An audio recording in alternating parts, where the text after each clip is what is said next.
যখন এই যে আজকে এখানে রূপসী যে সিনেমা আজকে ML প্লাজা নামে, সেই রূপসী সিনেমা হল উনি তৈরি করে অনেক বাধা বিপত্তি এবং নর্থ ইস্টার্ন জোনের না শুধু সারা ইস্টার্ন জোনের মধ্যে তখন ইলেকট্রিসিটির সাংঘাতিক সমস্যা।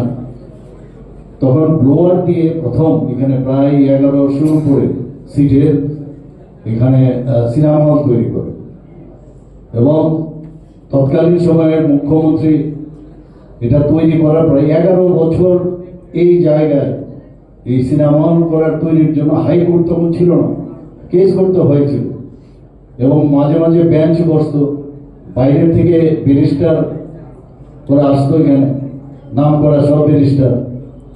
তো ব্যারিস্টার দিয়ে হাইকোর্টে যখনই হঠাৎ করে গুয়াহাটি হাইকোর্ট থেকে আসতো, সেই কেস করে প্রায় 11 বছর তারপরে পারমিশন পায় এখানে। তো তৎকালীন সময় এগুলো হতো। এগুলো আজকে ইজ অফ ডুইং বিজনেসের কথা বলছি, ডিরেগুলেশনের কথা বলছি, এগুলো এইসব কারণে মাননীয় প্রধানমন্ত্রীজি বলছেন যে deregulation is must for development. এই স্বর্গীয় মাখনলাল শাহ 6 মাস ত্রিপুরায় থাকতেন, 6 মাস কলকাতায় থাকতেন। সেখানে গিয়ে দেখলাম সেখানেও প্রায় দুটো সিনেমা হল উনি পুরনো সিনেমা হল কিন্তু কিনেছেন এবং অজন্তা সিনেমা হল এখনো আছে সেখানে, অজন্তা স্টপেজ নামে বিখ্যাত বেহালাতে।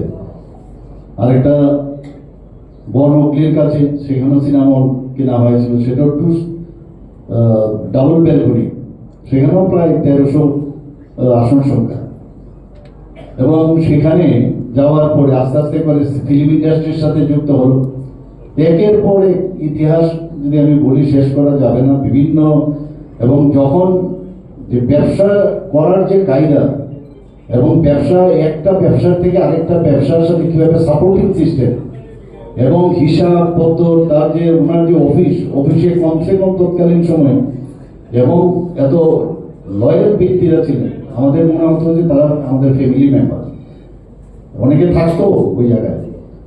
তো এই যে সিস্টেমগুলো আজকে আমরা যেভাবে করি সেগুলো আমরা দেখতাম, কিন্তু